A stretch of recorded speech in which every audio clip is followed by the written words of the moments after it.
Welcome to the Scoop World Order. Huge day for the Bucks. They destroy the Purdue Boilermakers, a hapless team. Nice victory for the guys. A lot of guys got in the game. We saw some new things. Two running backs set. We saw the Jack makes its return. Maybe not so triumphant. Excuse me. A lot of new faces playing today. It was actually really good. I thought to see some of these young guys get in a little bit. Julian Sane made another appearance, so we get to talk about him a little bit. But a dominating performance in a game that we thought would be a snoozer, and it absolutely was. So with that being said, if you guys enjoy this content, please leave us a like, click subscribe, also click that little alert bell. We're going to break some film down, some of the stuff that we saw that we liked, some of the stuff we didn't like, some of our MVPs. We're going to take your questions as well, get the super chats fired up. We head into the giving season, so pay it forward with the super chats. Those go into our pay it forward fund. We're signing up a lot of veterans. Veterans Day is Monday, so again, we appreciate you guys supporting them. We do free subscriptions to BuckeyeScoop.com for our armed service members, and again, we've signed up a lot of them. If you think you qualify, please reach out to us at BuckeyeScoop@gmail.com. Again, we appreciate you guys as always. And also, last thing, something that can really help us. We keep driving people to the Apple Podcast and to Spotify. If you can subscribe to that, it is absolutely huge. It takes about 30 seconds, and it's absolutely one of the biggest things that we're trying to grow right now. So we appreciate you guys. That being said, let's bring in Nevada. Interesting game today. It kind of went to the script that we thought it would be. But what are your thoughts after this massacre of Purdue? Well, I had Ohio State winning 52-6. So I was pretty close in terms of the game, and I think the game went pretty much the way that I thought it was going to. I got off to a little bit of a slow start. One drive they didn't score, and then three more drives come back and score touchdowns. But I think that I dipped into our game thread, and I am constantly amazed at just people were upset in the first half of this game. Like, they were mad at the Buckeyes. They were mad at Will Howard. They were mad at Ryan Day. They were mad at Jim Knowles. Will Howard can't throw the deep ball. That one's come back tonight. Will Howard slips too much, and they're blaming him for the turf. That one comes back. So I don't know, man. I thought the game was like a perfectly kind of predictable game, coming off a huge emotional win against Penn State. I thought we'd be down a pint or two, came back and really laid it on them and got the shutout. We haven't given up a offensive touchdown in over 128 minutes of game time, which is pretty remarkable. So defense balled out, offense did pretty much what they wanted to do when they wanted to do it. So and no major injuries. So very happy with the result. Yeah, I thought that it was, it's kind of everything you wanted. You kind of dodged a little bit of a bullet with Carson Hinzman being down momentarily, but he was fine. I blocked a punt today, which was nice. We haven't seen a lot of those. I thought that they schemed it up good. I mean, again, Purdue kind of hapless. We ended up getting three rushers on one poor blocker, and he didn't even block the one guy he was supposed to block. So that's a credit to our special teams crew that schemed that up. But I thought it was a good workmanlike effort. I mean, it was a little clunky to start, but I thought we got motored along pretty good. Thought the block punt sparked us, obviously. But like I said, this is a game where you just want to get through it, get the win. Again, another shutout for the defense. Obviously, their kicker was atrocious. Missing a 21-yard field goal was one of the weirdest things I think I've seen in the horseshoe. But I think that we've got we've got some good momentum going to Northwestern. Obviously, we've got kind of a weird game playing at Wrigley Field, so we got to get through that. Then we get the big one. I'm sure that the team, as they get cleaned up and head out for the evening with their families, they're going to be watching this Michigan Indiana game, because that's kind of those are the last two biggies we got before we head to the Big Ten Championship. So, but I liked seeing Edric Houston at 3 technique. We talked a lot about it. We actually titled our show a couple days ago, huge, 5-star position switch, and he started and played a lot. Tyleek has been dinged up, so holding him, I think, is prudent. I'd hold him again next week as well. You need him more for Indiana and Michigan than you do for Northwestern and Purdue. But I thought Edric really flashed. I thought he did a nice job. Obviously, the bonehead penalty is something you can't have. And it'll be a good learning lesson. Like, you can rip him a little bit about that and being selfish and stupid. But otherwise, I thought he was active on the inside. And for a true freshman to play three techniques, pretty tough to do. So that was I thought a really bright spot. I thought the jack was something that we've tried to dip our toe into, and we run it with Mitchell Melton, and it just doesn't seem to work because our guys really aren't great at fitting it. And I think that the hard part about the jack is it is an interesting front when you have the three down and you've got Mitchell Melton kind of walking all over the place and trying to fit into different gaps. And a lot of that is called. He's not just freelancing. He doesn't just get to guess where he wants to go. But, when you don't run something consistently and then you try to throw it into a wrinkle, it's hard. It would be like if all of a sudden we wanted to become like a wishbone team or a triple option team when that's not really what we do. Like the teams that like Army and Navy that run the triple option, that's their life. That's all they do. Because to get good at it, you need a million reps. And I feel like that's kind of how the jack is. I think it's a good little change up to have a three down front, but I honestly think it's harder to evaluate it because, that third drive, Ryan Day made a decision to play all the backups. And this is something that, again, like we did this in Texas in 06, and we said we're playing the backups no matter what it is, win, lose, or draw.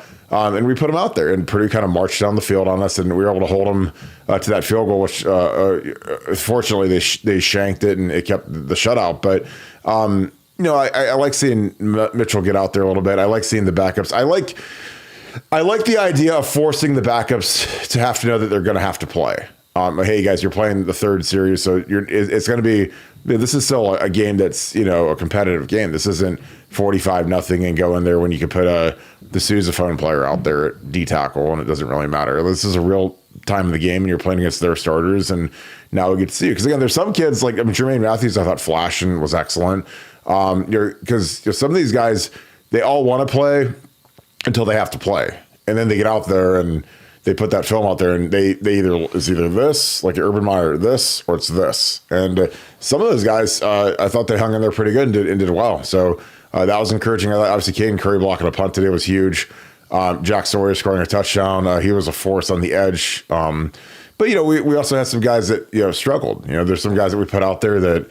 CJ Hicks was, an eyesore out there. And I hate to say that, but he's a third-year guy. That's the crazy thing is he's played so little that you feel like he's a freshman or a sophomore, but this is year 3. And, he had some wide open shots that he just couldn't wrangle in. Nevada, who are some guys that stood out to you today that maybe you named some guys I named some other ones I might have missed, but I thought it was nice to see a little bit of a deeper rotation this week versus Purdue. Yeah, look, I thought Caden McDonald continued to play great. I mean, Edric Houston was really good. I mean, really, really good on the inside. I mean, I'm not saying he was tightly good, but he was disruptive, and you could see. I know it's Purdue, but you could just see that's how the defense is supposed to work when you're collapsing the inside of the line like that, and making it tough for those guys to step up. I thought the pressure was great in general. They were dropping. There was a couple of times, fourth down plays, they dropped JT Tumaloa down. You always wonder, why are they dropping the defensive end? Well, because you drop them into the zone, take away that little out pattern, and then the pressure comes to the other side, and it confounds the offense. So I loved what we were doing, bringing pressure from all sorts of different directions. In limited time, I thought Gabe Powers looked great. Gabe Powers is a good player, man. I'm telling you what, he is a good player. That guy's got to get more burn for Ohio State, because I see some of the guys that we play out there at linebacker, and I just scratch my head. I'm just like, I don't understand what we're doing. And I'm not going to try to turn this into like Mr. Negative, but CJ Hicks really struggles out there, man. I mean, he struggles so bad. I mean, every time he's out there, it's just palpable. And I know that he was out there during the jack experiment when we were running that the 3-man line. I love the change up. I love the experiment. I think it's cute that you try that, in game time there against Purdue, but it just didn't work. I mean, both times that we tried it, Purdue moved the ball right down the field, and then they go away from it and they immediately stop. That was not a coincidence. So I'm not sure where we need to put that in terms of our defensive arsenal, but that certainly wasn't working. But no, I thought Jelani Thurman looked good today. You're talking about Jelani Thurman, starting to come on. I thought he made a couple of nice, at least one nice catch on the sideline, caught the ball with his hands, nice ball control, was blocking well. I thought Cornell Tate had a really good game. Trey was magnificent. I thought the entire offensive line was great again today. But no, just a nice workmanlike effort. And again, I want to shout out Jim Knowles. 128 minutes, no offensive touchdowns, a shutout. This will take them convincingly to number one in the country in defense, and that's a great spot to be. For Ohio State, great spot. Heading into the Northwestern game, and then on to Indiana. But this to me was a perfect game in terms of that we tried some things. Some of the things didn't work. Tried some things, they did work. Got out of the game with no major injuries. Covered the spread, did what we needed to do, and we're one game closer to the end of the season. So it was a very entertaining game to watch from my standpoint. Yeah, I thought it was good to see some of the wrinkles, like the two running back look. I think that's going to be something that we see going forward. Again, in games like this, like you can run all kinds of crazy stuff because I think that. You want to get it on film, so teams have to get ready for it. So now that we've put the jack on film, then Michigan has to rep against it. Indiana has to rep against it. Like, what if they do this? What if they do this with with JT and Jack as opposed to Mitchell Melton and Caden Curry or Kenyatta? Like, what's it going to look like if Ty Leak's in there playing nose? So it's different, but I like our intensity. I thought our defense played hard, which is good. I like that we kept them out of the end zone. It's just one of those deals where to me, man, I'm excited about the direction of the team. Again, no injuries was huge. It's just one of those things where, man, we really have to keep cranking. Again, it was interesting to see, if there is some doomsday, if Carson Hinsman, would have, when he did go down, Austin Sowerville was next man up. It wasn't move Donnie back to guard and put George Fitzpatrick. And so it's interesting to see who's kind of in the pecking order on the offensive line and what happens. Because again, that's something you have to be ready for. I mean, there's, guys roll ankles, a shoelace can break, a guy could need to get his ankle retaped. There's 6 million different things. So I don't know. I think that it's crazy to think that this team, I feel like it still hasn't peaked, but I think that there's a lot of leadership. There's a lot of really, really good players that are playing for a lot right now. And I'm excited to see what JT and Jack do. I thought Jack was really physical on the edge. I was watching him while I was at the game. And again, I like getting Mitchell Melton. I like getting some of these guys to be active and rolling through there. Because again, I think that the deeper rotation is going to help us because we can play 16, 17 games. Like you got to get some of these young guys in there to have their sea legs ready to go so they can roll. I'm just telling you, man, it's like, it's such a long year. And I applaud Ryan Day for driving home that we're going to rotate guys and putting all the twos in that third drive where it's a tight game. Still, it's not 21-0. It's third drive. And, some of those guys struggled, and again, sometimes that's the best medicine for these guys when, I know that there's guys that gripe and complain about not playing enough and put them out there. Let's see what you got. Now you get to go out and show me, like, prove, because that's the thing is like the great thing about football is it's very evaluation friendly. Like you can't hide, if you're good, bad, indifferent, whatever, then guess what? Like they're going to find you. Like I said, Caden Curry blocked a punt today. I think he needs to play more. Caden McDonald, I can't wait to watch this one. It's harder to watch the interior guys. But there's guys that I think need to play more. Again, Gabe Powers, what reps you get, you better take advantage of. And I thought he showed up. I thought Malik Hartford had a nice hit.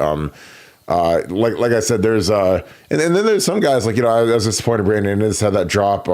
I thought Julian Saint's placement on his balls at the end of the game were great. We just didn't reel them in. David Adolph, a couple that were close, and Brandon Innes had that bad drop. But I like the direction of this team. I thought the O-line had another nice game. Again, it's Purdue, but again I felt better leaving this game than I did after some of the MAC games, where we were against Gross and because Purdue, I mean, they're bad, but they hung in there with Illinois. Illinois is a physical team, and they show up sometimes. They didn't really show up today, but I think a lot of that has more to do with Ohio State than it does with them. Nevada, Who are some of your MVPs from today? Because obviously, I think Trey's the overall team MVP. I thought he's the best player on the field. A lot of energy, a lot of excitement. Really was killing it today. But who are some of your MVPs from today? Well, my first MVP is it looks like Miami went down to Georgia Tech, so there goes there goes one of the unbeatens. There goes Cam Ward. I mean, I don't know how you start the MVP discussion without talking about Will Howard. I mean, he was, 21 of 26, 260 yards, 3 touchdowns, no interceptions, 1 rushing touchdown. I mean, he should be in the Heisman discussion.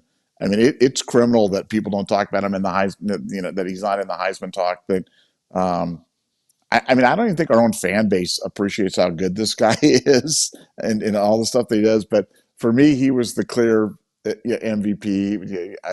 Again, 21 of 26, 3 touchdowns, 10 yards per attempt. Another big game for Will.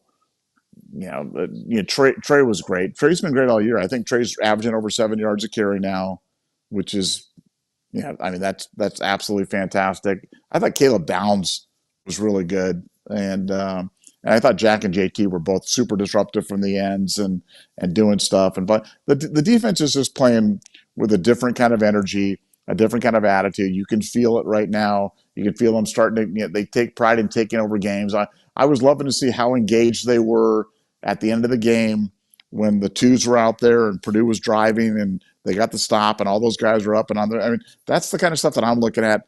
How much do they care about that stuff? And I don't know if you noticed this. I don't. You probably didn't notice at the end, but Caleb Downs was really lobbying Ryan Day at the end to put him back in the game and give him a carry, let him carry the ball at the running back position. But Ryan Day was having none of it. But he wanted to carry the ball, and Ryan Day was not listening, because if he didn't put him in to run and he got hurt, I think that would have they'd have burned down the stadium at the end of that. But Caleb was outstanding and certainly among the defensive MVPs. Yeah, like I said, I really liked what he did. Yeah, the Will Howard thing will be permanently mystifying to me, because I thought he was exceptional. Again, when people blame him for slipping on the turf, I'm like, have you not seen Emeka slip on the turf and Trey slip on the turf? And I mean, we have guys that are first round picks that are as athletic as any players we've ever had in the history of the school, and they slip on our turf. Again, I don't know what the root cause is. I've got my theories. Again, we have all those concerts where they put all that plywood down and it presses it down. I've never seen a field. And guys, please take screenshots, tag us on Twitter, take videos tonight watching football and show me people on their home field slipping on their home turf. Because I've literally never, Will goes to put his foot in the ground and it just slips from under him. I mean, even when he's running into the end zone on the first, when we're on they're on the 2-yard line and he goes to run it in, he just slips and falls on his face. It's not like he's some klutz. I mean, because it happens to literally all of our skill guys. I mean, it happened to Brandon Innes the one day when he was running back a punt. It looked like he slipped on banana peel. So again, I don't think it's a Will Howard. It's not a Will Howard thing, because when it happens to all of our guys, that's an Ohio State turf thing. And again, I think it's because we do. Again, I could be dead wrong, and you guys can say, Kirk, you're an idiot. You have no idea what you're talking about. But yeah, I've never seen a team slip on their home field as much as we do, and it's absolutely crazy to me. And I don't think it's the spikes. All the teams were the same Nike spikes, the same Vapor Maxes, or whatever whatever the latest brand is. So I don't know. I've never seen, but like I said, please watch football the rest of the day when teams are at home. Watch Indiana, Michigan. That's on right now. And please tell me when you see guys falling on the ground like our guys do. So, but Will Howard's the most valuable player in the entire country, and it's not even close, in my opinion. I mean, he's the guy, if we lose him and we have to go with Devin, again, I'm not trying to slight Devin, but the golf in ability and talent is gargantuan, humongous. I've never seen anything like it. So, yeah, again, and I want Devin. I mean, we were team Devin last year. We thought he should play over McCord, but he doesn't have Will's agility. He doesn't have his speed. Definitely doesn't have his movement in the pocket. Doesn't have his accuracy. So, again, people that don't see how good Will Howard is, I don't know what to tell you. I mean, and again, the way he runs the ball, it's so exciting to watch, because again, when we play Georgia, we play Texas, we play real teams, that is going to be the difference maker. It's going to be that. So, Yeah, we got to bust some film down. Nevada, we had some interesting scheme today. I like the 2 running back thing. What were your thoughts on that? Because I love, as much as you can have Quinshon and Trey in the game at the same time, I think it's a nice advantage for us because that's really hard to defend when you motion these guys, and they both are. It's kind of nice because they're both motion guys and they're both the stationary guys. But what were your thoughts on the 2 running back look? Well, I love it. I mean, I love any of the. I thought the innovation. I thought Chip had a really good day today, just in general. I thought what he was calling was working. I mean, we're again the first drive. No, we didn't go right down the field and score on the first drive, but we only had 4 possessions the first half. Scored touchdowns on 3 of them.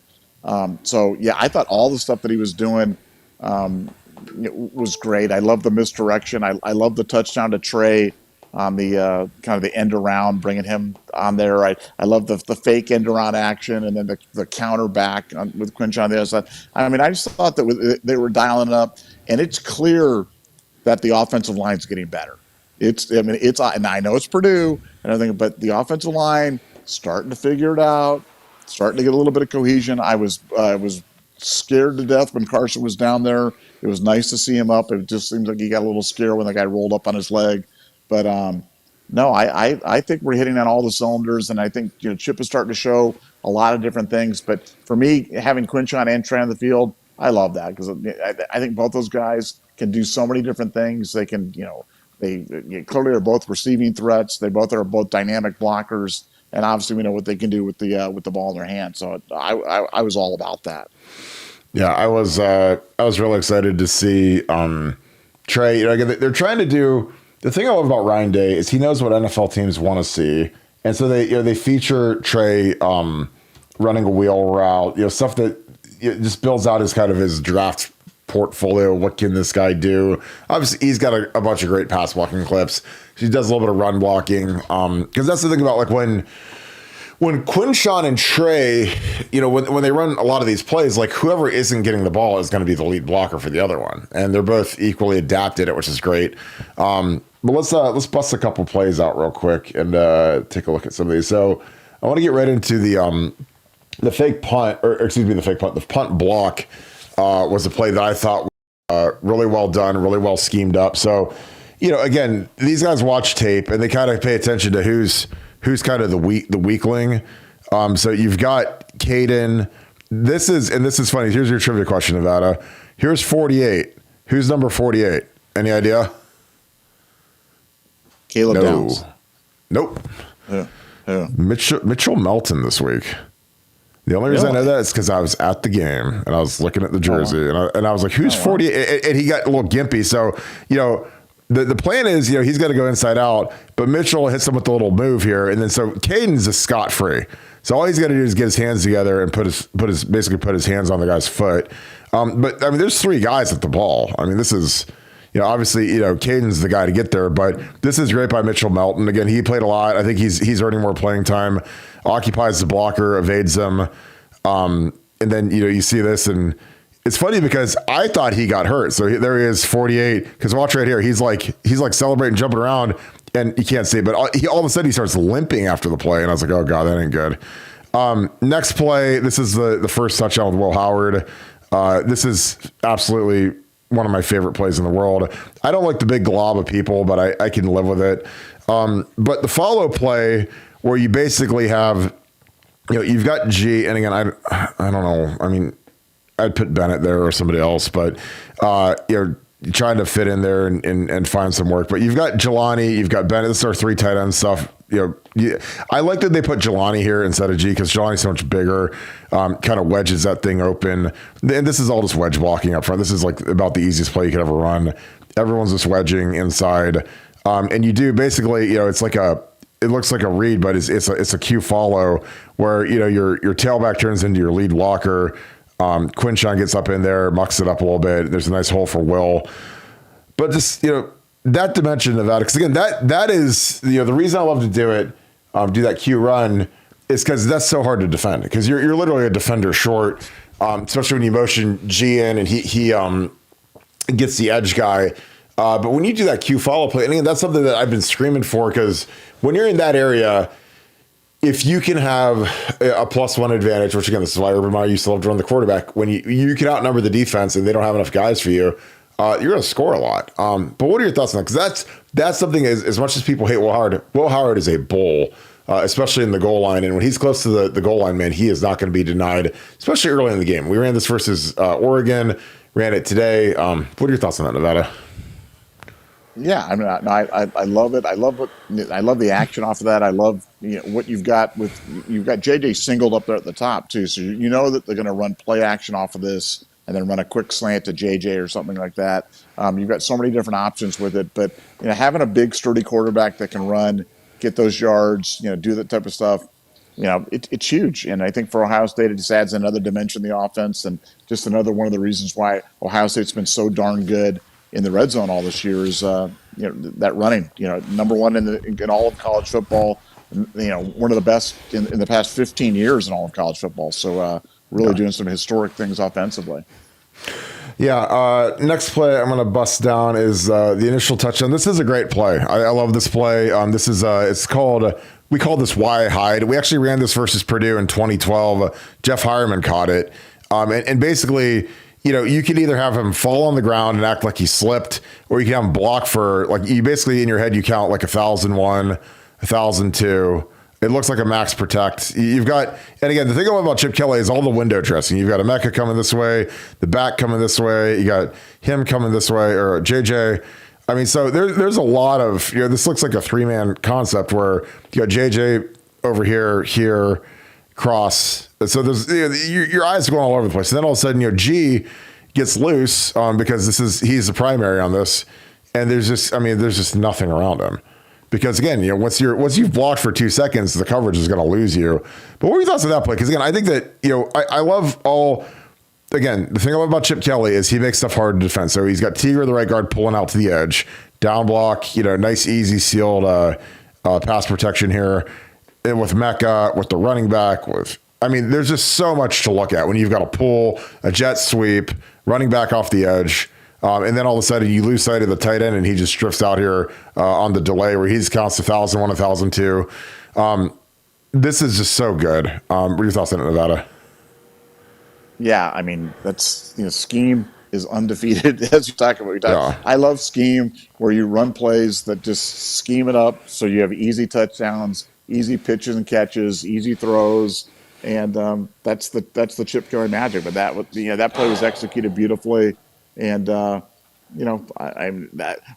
when you can tell when Chip's in his bag. When he's doing that type of stuff, then you know that he's really kind of got the stuff. He's got a good handle on what the defense is going to present to him, and he did a great job with that.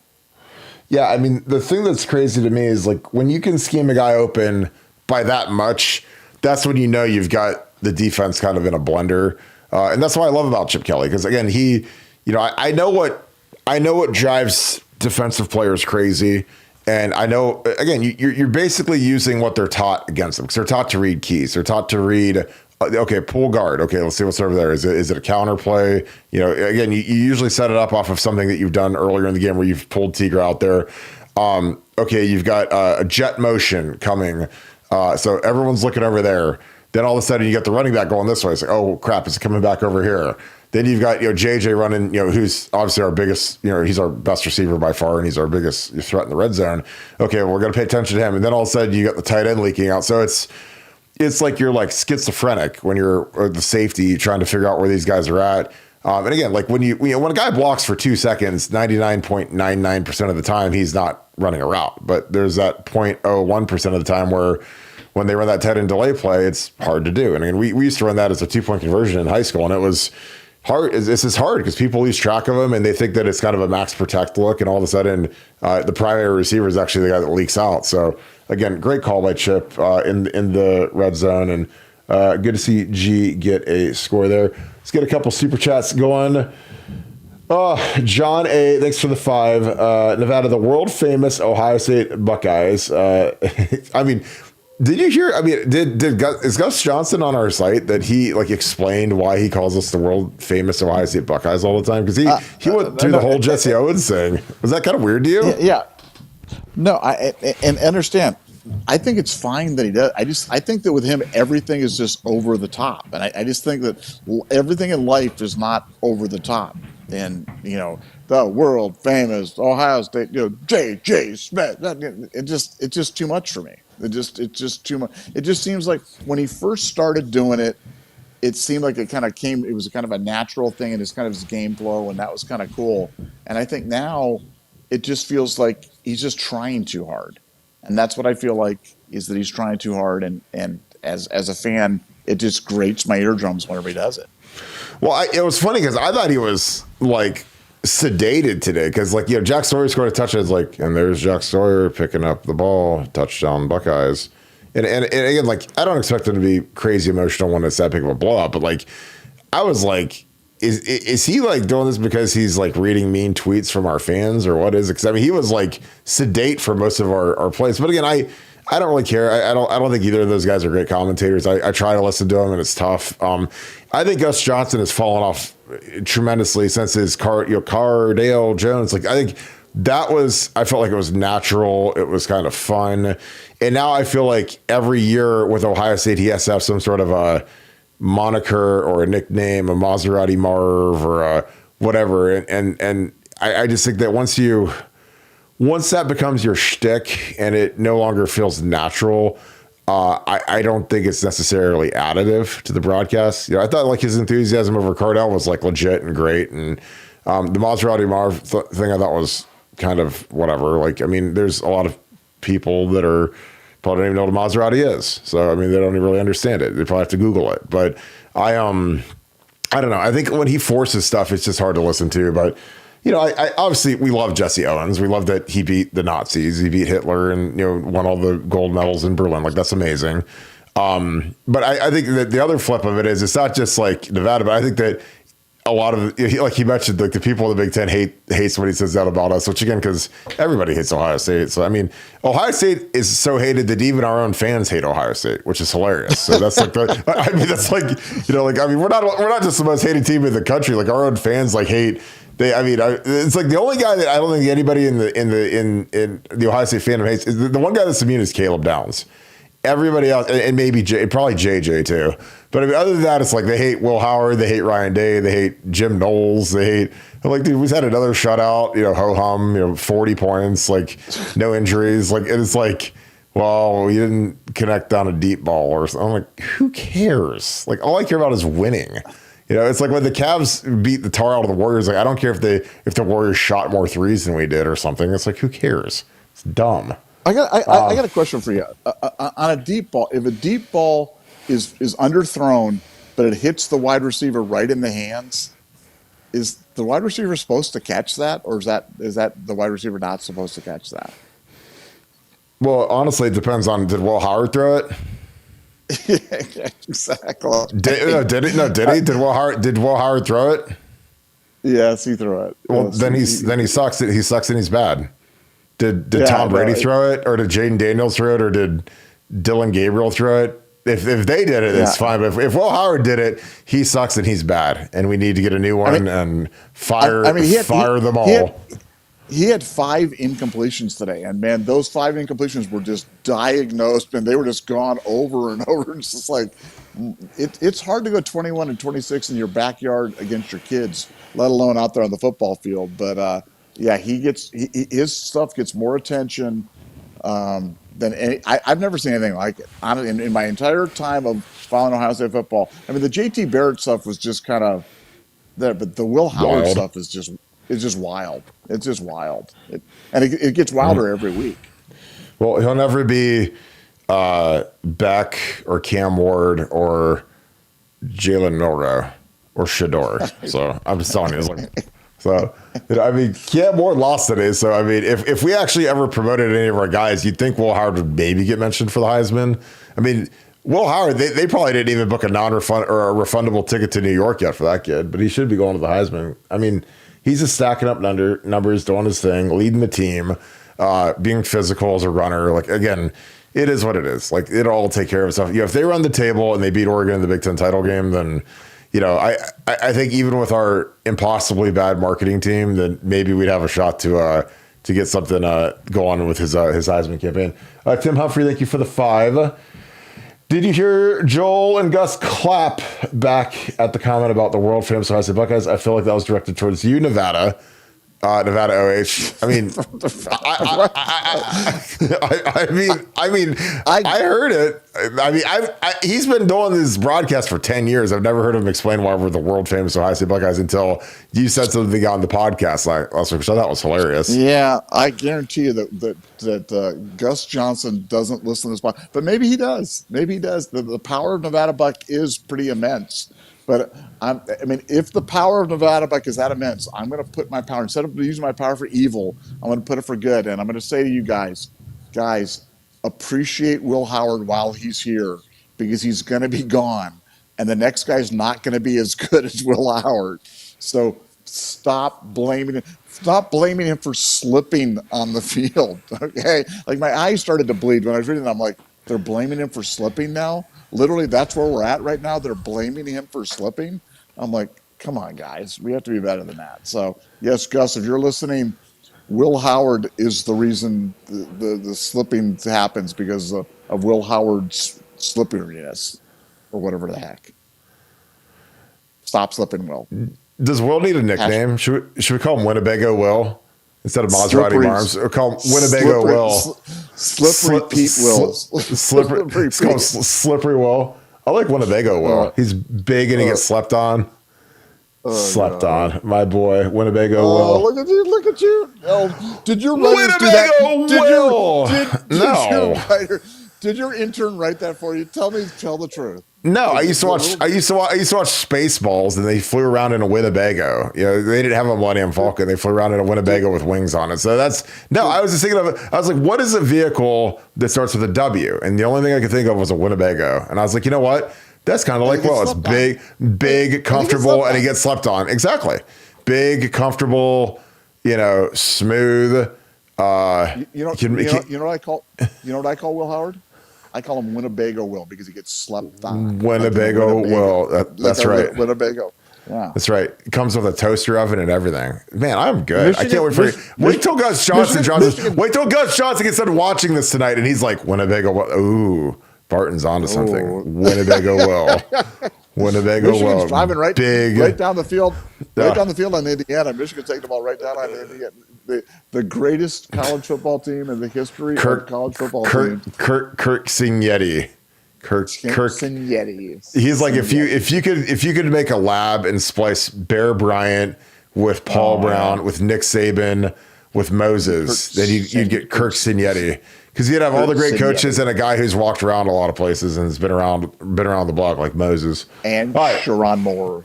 And Sharon Moore. My Sharona. There we go. We are in it. Oh my God, there's your boy. Give me a defensive touchdown. That's a horse collar too by your boy, the walk-on quarterback. All right, MT Brian, thanks for the 5. I know it's a dead horse, but the turf continues to be an issue. Please fix it. No, it's Will Howard's feet. It's Will Howard, left foot Will. My left foot Will.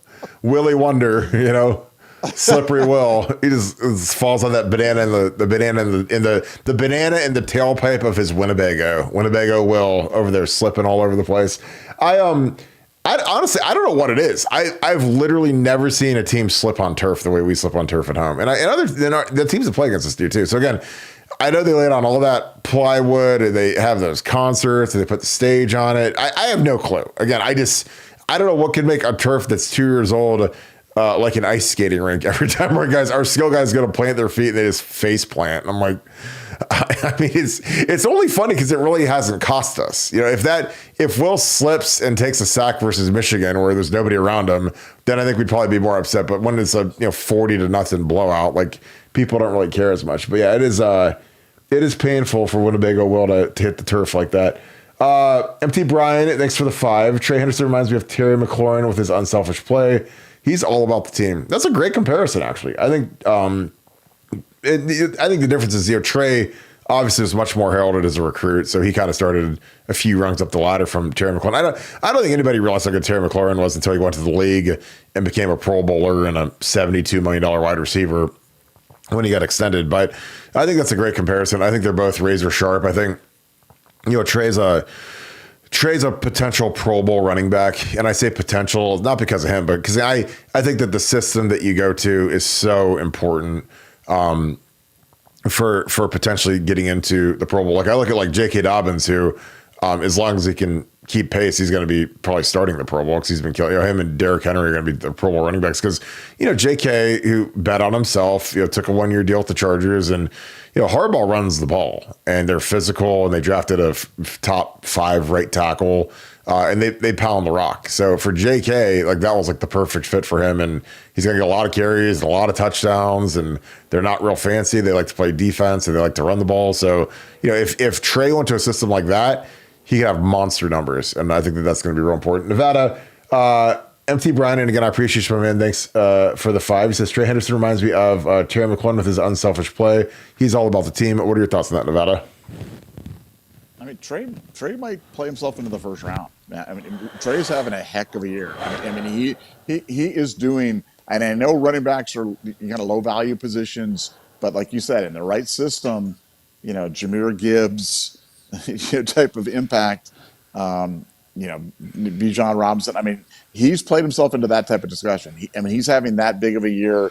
I mean, a guy that can catch the ball, that can run the way he does, that can block the way he does. And he's proven his durability this year. And I think, when he doesn't have to, carry the ball every time, it's been great for him and Quinshawn. And it's going to really pay dividends for us in this, incredibly long 16, 17 game season. So, no, I think he's had just a spectacular year, and would not shock me at all. I'd be shocked. It'd be shocking if he went anywhere below the second round, but he could be a late first round pick for sure. No doubt about it. Yeah, I think the thing about him is he, if he goes, like I said, if he goes to the right scheme, if he goes to the Chiefs, if he goes to a team that is got a great quarterback, and once the guy's got great hands who can pass protect, then.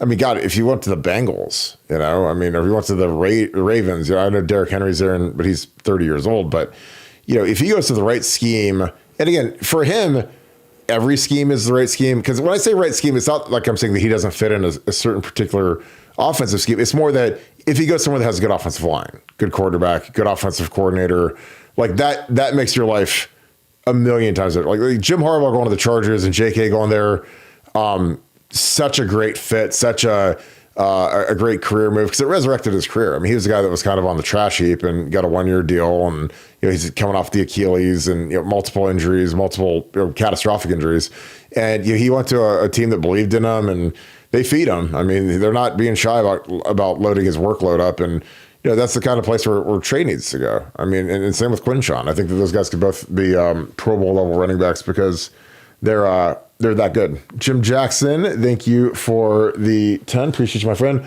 Burke, happy belated birthday. Appreciate you, my friend. Fitting that my wife and I were vacationing in Naples, Florida on your special day. My hometown. I love Naples. I hope you guys are enjoying yourself. Will Devin Brown saying with the program ultimately jeopardize Sain's future? I don't think so. I think that Julian will pass Devin this offseason. I think that, they kind of, they had to play Devin first just because, if something happens to Will, he would be the guy they would go to. But I just think Julian has much more upside. When you look at these guys side by side, again, Julian's, and it's nothing against the guys that are in the game a little bit later, but, he's got impeccable touch, and he's a guy that I think has got a lot of talent. I think he's going to be a superstar at Ohio State. And I think that him and JJ are going to have great chemistry next year. So I don't know. I mean, Devin, again, there's a lot of glaring differences. I mean, Will's better than Devin at literally everything, throwing, but especially running. I mean, when Devin had a chance to go pick up some yardage, man, he doesn't look explosive the way Will does. Nevada, your thoughts again, Jim. I hope you and your lovely wife are having had a great trip. I'm not sure if you guys are back from vacation, but I hope you're doing great, my dude. What are your thoughts on Devin Brown staying with the program? Do you think it'll ultimately jeopardize Julian's? Because I just don't think Julian's saying, if you're a guy like Julian saying, you can't look at Devin like he's competition. You got to look like him, like we got to go past that guy, because anywhere he goes, there's going to be a good quarterback on the depth chart that you have to beat out. But what are your thoughts, Nevada? Yeah, I mean, look, if you can't beat out Devin Brown, then you're not going to be a starting quarterback at any place that you want to be a starting quarterback. And that's not dissing on Devin Brown. That's just the reality. The reality is there are Devin Browns at every school in America, and you gotta beat guys like that. And so I think Julian Saint's a very confident guy and really believes in his ability to run the offense. And I think that's kind of the chalky opinion amongst the people that are around the offense at Ohio State, that Julian Saint is clearly the heir apparent. Yeah, I think it's he's got a lot of upside. Obviously, he's younger. And then you got Taven St. Clair showing up too. So I mean, I think that room is going to have a nice infusion of talent and competition. And again, I'm all for make the room as talented and competitive as possible, because then we reap the rewards. Again, like Will Howard showed up and won the job over Devin, and he's a Heisman candidate. I mean, there's literally no doubt about it at this point. But I appreciate you, Jim. Hope you guys are doing good. Ian Bates. Oh God, I know. Thanks for the deuce. G. Scott, mental error, first drive of every game. No, they throw him the drag route and he drops it. I was like, oh God, here we go. There's my guy. Nevada, your thoughts on G? He had a nice touchdown today. I mean, I give him credit. Again, I don't just try to be like king hater, but it's like, they've moved him off. He's walking a little bit less at the point now, thank God. Because again, at some point when you're a coaching staff, you have to figure out what your players can't do. And when you keep trying to get guys to do stuff that they can't do, eventually it becomes on the coaching staff. You can't be, you know who the players are at this point. You know what their strengths are. These guys have had, 50 practices since the beginning of the season. Not to mention all the games that they've played in. So you got to have a good idea of who can do what on your roster, who's better at what. So I don't know, Nevada. Your thoughts on G. Scott getting a drop right at the beginning of the game? And again, this is coming from a guy who's a big Will Howard fan. I thought that Will sailed that one a little bit. I mean, clearly G's got his fingertips on it. But as fashionable as it might be to say, hey, G, I actually thought that one was on Will. I thought Will floated that one a little bit, and it made it tougher than it needed to be. So I'm gonna give G a pass on that one. Yeah, I think it's an interesting deal with our tight end room, because I think Jelani's coming. I thought he played better today. I think Bennett Christian's really coming on too. So we get all Kasmeric back. I think that room's going to become a plus, which is it'll be beneficial for us. Iowa Buck, thank you for the 5. Hope you're good, my friend. Everything JJ Smith does is smooth. I think he'd be an important actual NFL player today. We're so fortunate to have him at OSU. Go Bucks. Yeah, I mean, you guys look around the league, and I mean, outside of teams that have Justin Jefferson or Jamar Chase, like he's the number one receiver on probably half the NFL teams. Like, I mean, I don't know who you take over him in Cleveland right now. Jerry Jeudy? I don't think so. I mean, I think, and JJ obviously has got a lot of room to grow, but you look at him. I mean, obviously you take Jamar Chase over him, but the Ravens, I mean, Zay Flowers has become a superstar, but I mean, JJ be their number 2 for sure, over Rashad Bateman and Nelson Aguilar and whoever else there is. But yeah, he's a special kid, man. I mean, you better enjoy him as long as you can, because he's got 2 more years, which is, it's crazy to say that out loud, but that's kind of where he's at. But like I said, I love the kid. I think he's a fantastic player, and really love the direction that he's trending in. Nevada, your thoughts on JJ? Again, Iowa Buck, thank you for the 5. He says everything JJ Smith does is smooth. He thinks he'd be an actual NFL player today. We're so fortunate to have him at OSU. Your thoughts on JJ, who broke all the records today? Yeah, I had the JJ anytime touchdown prop. I also had James Peoples, so that one didn't work out, but the JJ one did work out, which is nice. Yeah, just a pleasure to watch, and it's kind of funny because you think about his first play ever at Ohio State was that drop on that tunnel screen, and then you just realize how rare of a play. Like JJ Smith does not drop the ball. So yeah, he is a pleasure to watch. The fact that we get him for 2 more seasons, it's kind of scary because, like you said, he's NFL ready right now. I mean, he is one of those rare guys that could go to the league right now and play. But we get him for 2 more years, and I think by the end of the season he's going to be absolutely dominant, and that's what you need to have. You need to have that big old Marmaduke on the outside. And, you put him there with Emeka and Carnell and Ennis and there's all these other guys. Our passing game is certainly formidable. Yeah, it's absolutely crazy. And again, that's the building block that'll attract great quarterbacks as long as he's here. Craig Kitchen, thank you for the 5. Appreciate you, man. If you have a question, toss it in the chat. Ari, also, thank you for the 5. Looks like pounds. Is that pounds, Nevada? So I appreciate you wherever you're watching from, my friend. Thank you. Or is it euro? I don't know what that sign is. It's something. But I appreciate you, my man. Nevada, this game was I'm going to break down this drag real quick. I thought it was a nice step. I thought Donnie looked good in pass pro, which was important. He took a step. Obviously, he's going to be more comfortable at home. And the difficulty is much, much less severe than it was at Penn State. But, Donnie's cranking back here pretty good. And again, I said this before last year, before we got Josh Simmons, I thought Donnie should have played left tackle. Obviously, we got Josh Simmons in the transfer portal, but he clamps this guy good. And again, I just like to look at the feet. Vertical set looks smooth. Hands are good. Will's got all the time in the world. They're actually bringing 6, and this is picked up effortlessly by our guys. Trey could be a little better here because you want to be a little bit more inside out here because you don't want this guy to dive at your ACL because that'd be not so great. But Will again has the awareness to kind of sidestep that, but everything else is pretty clean. But this is all out pressure. This is a 6-man cover 0 blitz. And, if you go blitz 0 versus our guys, I mean, this guy better run about a 4-1 when JJ's running a drag because you ain't going to catch him. There's no shot. And so, but again, that's just good awareness by Will. Excellent work there. This play is the 2 running back thing, which I liked. Again, this is Trey, I believe. This is Trey. I got him mixed up because this is, I'm a little fogged from being at the game. So here's Quinshawn. And then you have Trey as kind of this motion guy, this jet sweep guy. You hand it to him. The guy who's excellent here is Josh Fryer. This is excellent. He's able to reach a wide outside linebacker, which is very hard to do. And on this play, again, this isn't a misassignment. You leave this guy unblocked. You block full zone to the left. So everybody's working left here, which draws the attention of these guys back here.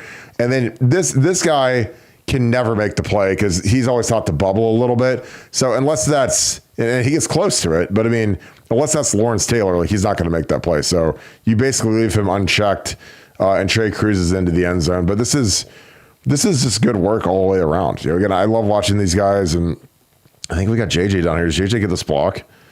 He occupies the guy, and then he does enough to hang in there. And again, with Trey, if you just get this guy off kilter, it's enough to work. So again, I thought that was a great play. I love the 2 running back wrinkle, and they ran 3 or 4 plays out of it. They flipped them and mixed it up a little bit, and they put Quinshawn in one spot, Trey in another. But like I said, the most important thing about a game like this is you want to put a bunch of crazy stuff on tape the teams are going to have to get ready for. And that's something that is a beneficial thing to playing a team like this where you can experiment a little bit. Now Michigan and Northwestern, they're going to have to get ready for a 3-down look. And getting ready for a 3-down defensive line, and when I say 3-down, that means you have 3 defensive linemen, and we have this jack, which is like a walk-around defensive end. That is very difficult to get ready for in the running game and in the passing game because when you have 3 down guys, there's so much more variance in where people can blitz from, which is really important. Obviously, in pass protection, you have to have everybody accounted for when you're getting blitzed, or else the quarterback has to throw hot. If you don't have your assignments right, then the quarterback can get killed, get hit. You don't want that. But like I said, I like that we ran that. I really like that Ryan Day forced the 2s to play on the 3rd drive.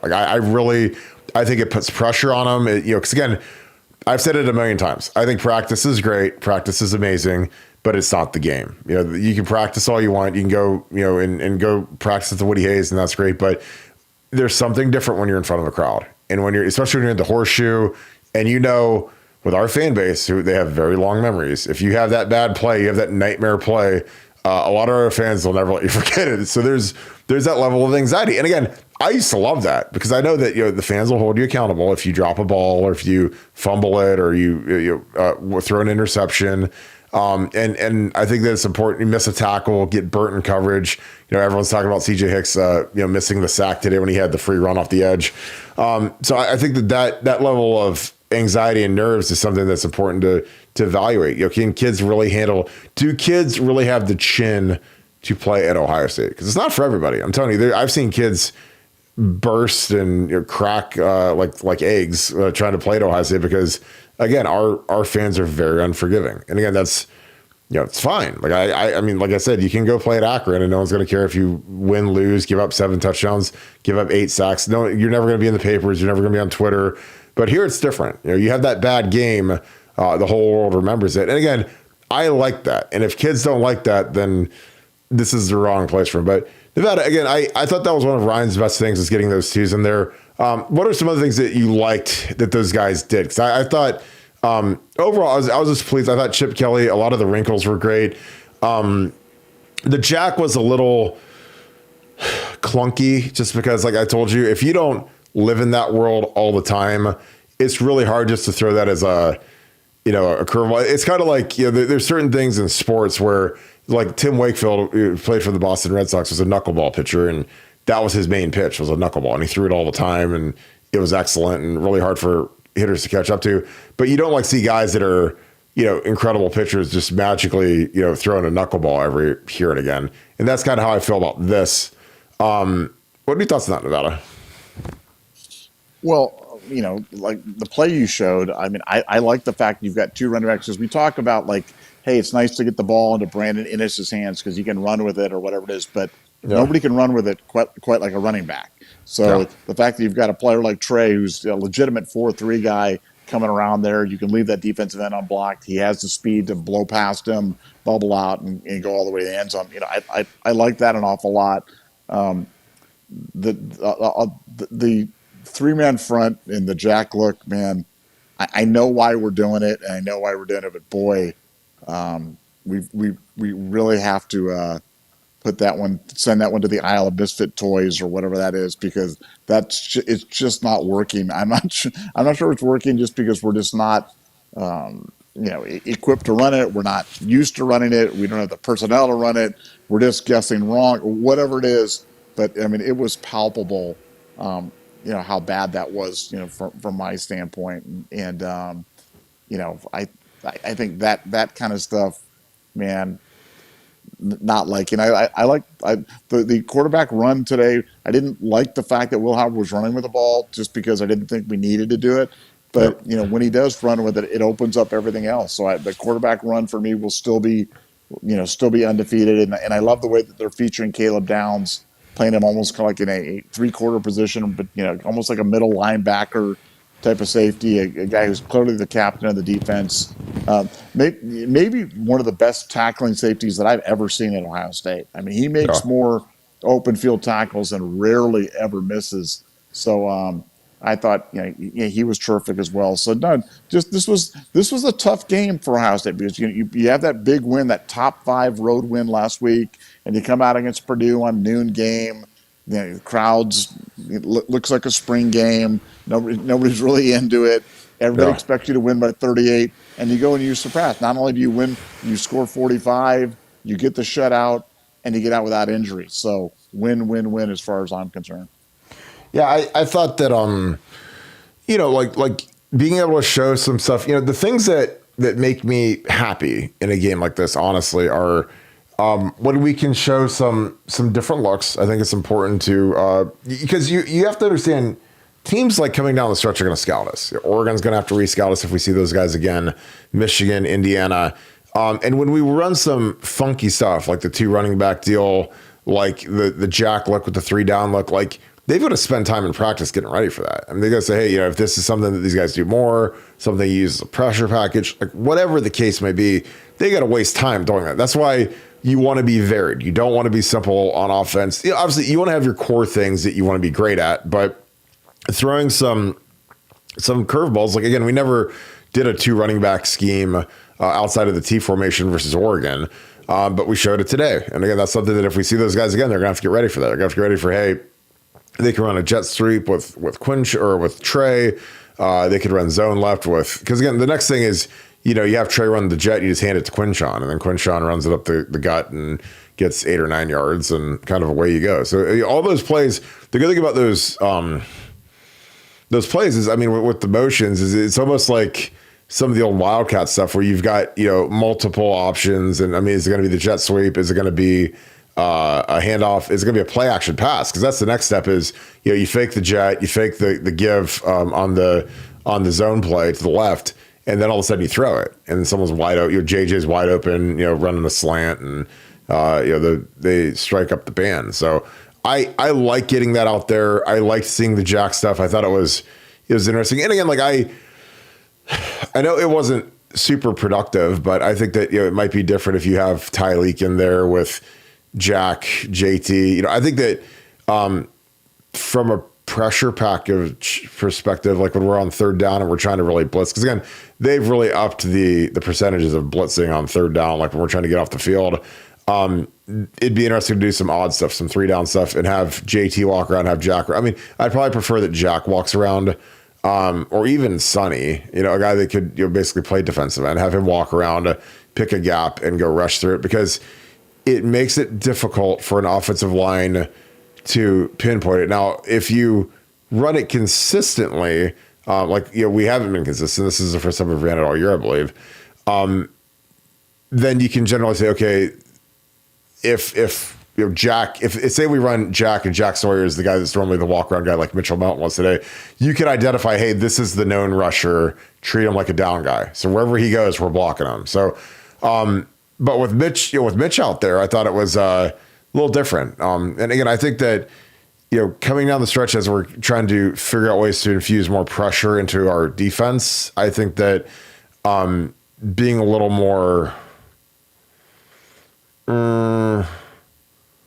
hard to go against in terms of scheme is going to be something that's huge. Because again, beginning of the year, we're mostly 4 down and we're rushing a couple twists, but pretty vanilla pass rush, again. And there's nothing, again, I'm not saying it's bad, because again, in the era of running quarterbacks, you see these guys lose contain, or you see us pressure, and that quarterback, when CJ Hicks missed the sack, I mean, he went and was flying, went flying around the corner and got a bunch of yardage, and that's the problem. If you don't want to cage rush and keep contain and keep these mobile quarterbacks in the pocket, then all of a sudden, if they go and they spring a long run on you, then that's because you're probably someone didn't get to their gap because they're blitzing or they're twisting, and they got picked off somewhere. So again, you have to find what's the right measure for that. But again, I liked the pressure today. I thought outside of the sacks, I thought there was a lot of pressure on the quarterback, and they're not a great team. They're not a great O-line, but they're better than Akron. They're better than Central Michigan. They're better than some of the teams that I felt like we had less pressure against. So I think that development is good. I thought Cody Simon was excellent again today. I mean, Cody Simon is playing at an All-American level. When he's not out there, it's tough. But between leadership and his just overall buzz when he's out there, he finds the ball and he's effective. I thought Lathan was great as well. Again, Lathan. The only downside of Caleb Downs is it really takes away the shine of how good of a year Lathan's having. So I think Lathan's been excellent this year as well. Davison got a little handsy today and had the penalty, but I like rotating the cornerbacks. They're rotating Jermaine Matthews in as kind of like a third corner where they're kind of doing hockey line changes where they're playing, the three of them. You're trying to get him to be basically like equal reps, which I think is a great strategy, because you got to have your corners ready to go, because those guys are always prone to pulling a hamstring just because they're those high cut muscular guys that have to run a lot. So I think getting Jermaine in there, and I thought he was really infectious with his energy, and those are good things to evaluate in a game like this. And then I always like to see how the guys play and how hard they play when it's a blowout. Like the guys that are getting in, the second team guys, like, are they excited to be out there? Is it a chore? And I thought that we had a lot of excitement with that second crew. Let's see if we got any other super chats. I've got a couple other super chats. Cordero Jackson, thank you for the 5. Hope you're doing good, my friend. Any team that's over the 50 and facing third long will just throw the fade to Iggy's man. Seems like an automatic PI. Love the aggressive play. Nevada, what are your thoughts on that? Because again, Iggy's got a lot of talent, but man, he gets handsy, and it costs us, and it's going to cost him money if he doesn't figure that out. But what are your thoughts? Yeah, I mean, the worst thing about it is he's got a reputation for being handsy now. So, the refs are all looking for it. They're all watching it. Yep. And, I mean, there was a play today where JJ goes down the field and absolutely gets mugged. Absolutely, just the guy's all over him, hanging all over him, dragging. I mean, JJ never complains, but he was complaining after that one. No flag. But then Davison on that one where, he had his hands on the guy, but it was nothing compared to what happened to JJ. it's the inconsistency in that, and I think a lot of that's reputational. I think they're absolutely right because Davison's got that reputation for doing that. People are watching for it. The other coaches are screaming at it. If I'm on that sideline and that's my sideline and Davison's lined up on my guy, I'm throwing at it and I'm just screaming at the ref every time. He's holding him, and you'll get a bunch of calls. And so, yeah, that's something they got to get fixed before that becomes a big issue. Well, I think that's the thing people realize is as you start to accumulate penalties on the year, every coach goes through kind of the stat sheet of, okay, Kirk Barton, 74 of their right tackles had 7 holding calls through 9 weeks of the season. So let's make sure we remind the umpire and the referee that, hey, this guy's handsy, he bear hugs guys, his hands are always outside, whatever. And Davison's getting kind of that rep right now where he's he's a guy that I think that the coaches are going to, hey, he loves to hold, and make sure you call it because you're going to see it. Make sure that when he gets beat and gets flustered, he gets handsy. And it's, like I said, it's something you got to figure out because in the NFL, you can't hide, and he's a guy he absolutely has NFL athletic ability and coverage ability. But again, the PIs at that level are so like seriously, that made no sense.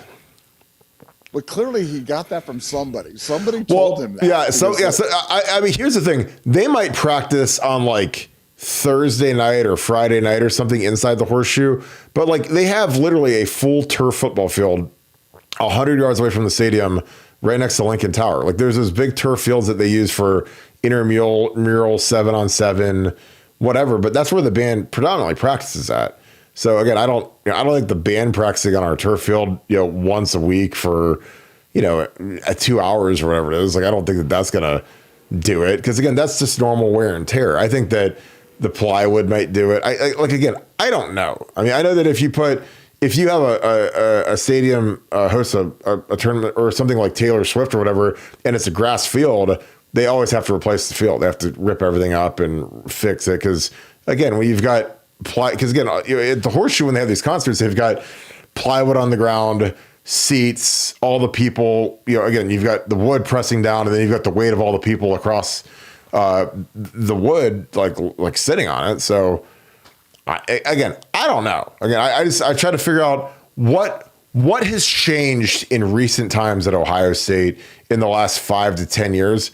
It's that we have all these concerts now because they figured out, hey, now that we need NIL money and we have infinite meals and we have all these new expenses that didn't exist 15 years ago. So how can we make more money? Well, let's have 7 concerts. Let's have the Rolling Stones and George Strait and whoever else come in and fill up the shoe and make more money. Because again, I'm like you, Nevada. You're a capitalist and you've got that big building. And when you're only having 8 football games plus a spring game, you're leaving a lot of meat on the bone when it comes to revenue. So when you have the Buckeye Country concert and you have Metallica, and you've got Morgan Wallen, and you've got all these different acts coming in, they fill the shoe up. They always sell floor seats, and the floor seats are down on the field. And again, I don't know if that's it. But again, I just was trying to figure out what has changed. Because I remember when I played, I never felt like the turf was slippery, and I was running all over the place, and we'd do conditioning drills over there all the time. We'd have to run in the stadium and do stadium stairs and stuff. And I literally never felt like the turf was slippery. I always felt like it was really good. So,